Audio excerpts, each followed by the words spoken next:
Yes, alright. Nkulamusizaako nnyo mukwano gwa nnyo gy'osinza okubanga otuwuliriza weebale kwekuumira ku Yogi Update TV era ng'okola ky'amaanyi nnyo okwekuumira ku mayengo gano. Kaakati okusikangana omuguwa okuli mu Parliament wakati w'ababaka okubanga badimandinga Chief of Defence Force mu Parliamentary Committee bagamba nti nno kyandisaanyidde okubanga waliwo wano high ranking officer omu ku baduumizi asobole okubanga ajja tumubuuze kajojoji w'ebibuuzo naye abeereko view gy'atukolera gy'atuwa okusinza ku ndowooza ye kweno UPDF amendment bill egenda okubanga ekolebwa.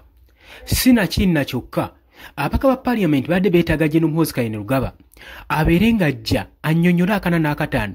ku actions ne posts zagenda mu maaso n'okukola ku mikutu egya social media saako n'okutuntuza bannayuganda n'okutiisatiisa abo abali ku ludda oluvuganya gavumenti. Bino byonna badde baagala kuteekinga advantage okusobola okulaba nga babimubuuza naye ekyennyamiza nti Speaker Thomas Tayebwa agaanye BDN badde ekoleddwa era ne bajja opposinga bunnambiro ba MPs abali ku ludda olwa gavumenti. Oli ku Yogi Update TV gwatanatweyungako kira wansi waliwo ekigambo subscribe kikoneko obeere nga otweyungako abali mu diaspora Qatar, Oman, Dubai, Saudi Arabia, UK, US, Canada, abali e Qatar, abali e Jordan mwenna mbalamusizaako nnyo mwebale kwekumira ku Yogi Update TV. Mwenna bankuba kye yabagenda mu maaso n'okubanga muteekayo endowooza y'okukyusa eggwanga lyammwe mbatumiddeko nnyo mukola ky'amaanyi nnyo era nga mbagaliza ne weekend ennungi esobole okubanga ebanyumira bisobole okubanga bibagendera bukwafuku nga w'okimanyi bulijjo ffe twewaayo okubanga tubaweereza gwe ky'oba okola subscribing abusubscribinzi ku Yogi Update TV osobole okubanga otweyungako osobole okubanga ofuna empeereza ennungi osobole okubanga oli updated buli ssaawa buli mawulire buli information egenda maaso n'oggwawo mu ggwanga nga weetaaga okubanga ogimanya tujja kubanga tugikuleetera ggwe bulambalamba wabula oba omaze okusubscribinga kirya wansi waliwo akadde kakooneko tukayirabira kakoonako akakuyambako okuleetera notification message okusobola okulaba nga oli alert ku information yonna egenda maaso ku mukutu guno. Newankubadde Parliament etudde wabula wabaddewo ekigendererwa ekyokuba nti nno waliwo okusikangana omuguwa eri ababaka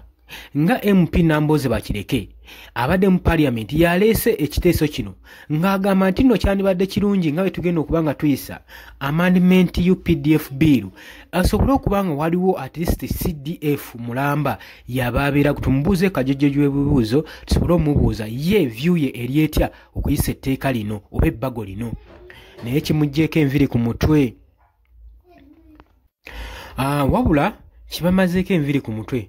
Speaker wa Parliament Thomas Tayebwa wayimuse n'agamba nti tekyetaagisa kubanga tukisoya CDF kabujojoji w'ebibuuzo ng'ate already balina Minister of Defence gwe tusaanidde okubanga twebuuzaako ku buli nsonga zonna. Abaka ne bakiwakanya ne bagamba zino ensonga zeetaagisaamu komanda yenna omukulu mu UPDF wabula Speaker Thomas Tayebwa agenze maaso era n'okkuba emmeeza ng'akigaanye ng'agamba nti Force Committee yeyina okusamunalinga General Muhoozi Kainerugaba okusobola okulaba nga bamubuuza kajojoji w'ebibuuzo so si Joint Parliamentary Committee wabula erina kubeera Force Parliamentary Committee yeyina okuba nga emuyita wabula kino kitaddewo mixed reaction eri ababaka ba Parliament oluvannyuma era lwa Thomas Tayebwa agambye nti kino tekijja kukula mu kaseera nga kano kubanga tetunnaba na kufuna buyinza bukoola Muhoozi Kainerugaba. Awo oluvannyuma ababaka ba Parliament abali ku ludda olwa gavumenti nabo bavuddeyo ne bagamba ne opposinga omulamwa guno nga bagamba nti si kirungi kukoowoola CDF Chief of Defence Force Muhoozi Kainerugaba okujja mu Joint Parliamentary Committee okubanga abuuzibwa ebibuuzo ng'ate tetusoose kufuna order oba nakwebuuza Commander in Chief Mwami Yoweri Kaguta Museveni. Kitegeeza ki? Mbu Muhoozi Kainerugaba omusoyasoya kajojoji w'ebibuuzo muleeta mu Parliament balina sooka olukusabdujja eri Commander in Chief okusobola okulaba nga bakoola CDF Chief of Defence Force mu Parliament era kino kyennyamiza nnyo ababaka ba Parliament naddala abo abali ku ludda oluvuganya gavumenti nga beebuuza kati kitegeeza waliyo abantu nga bali above the law kati ye amateeka ganaamukwata ddi gamukoowoole asobole okubanga avunaanibwa ng'ateekebwako accountability ku ebyo by'abagenze mu maaso n'okukola ku bannayuganda. Twasigala tutegedde kituufu wabula nga n'etteeka erya UPDF biiru teriyisiddwa, wabula nga batusuubizza ku lunaku olwokubiri wiiki ejja bwe lugenda okuddamu okutuntula.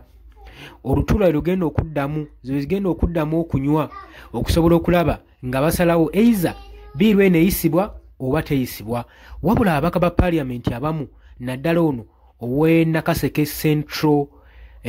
Nakaseke Alan Mayanja avuddeyo n'agamba nti alabyeko abaka abamu mu secret hotels nga bakukuta n'ebiriforms bali mu kukola reforms okusobola okulaba nga bapushinga etteeka lino liyisibwe, era n'agamba naye kino kya buswavu nnyo eri Mwami Yoweri Kaguta Museveni okulaba nga atandise n'okukuta n'ababaka bamupushingira etteeka lya amendment bill UPDF bill sobole okuba nga liyisibwawo mu ngeri emenya amateeka, ng'era ebigendwa byakwekunywereza mu buyinza saako n'okunafuya oludda oluvuganya gavumenti okusobola okulaba nga balunafuya basobole okuba nga beekuumirira ddala mu buyinza nga teri abakuba ku mukono.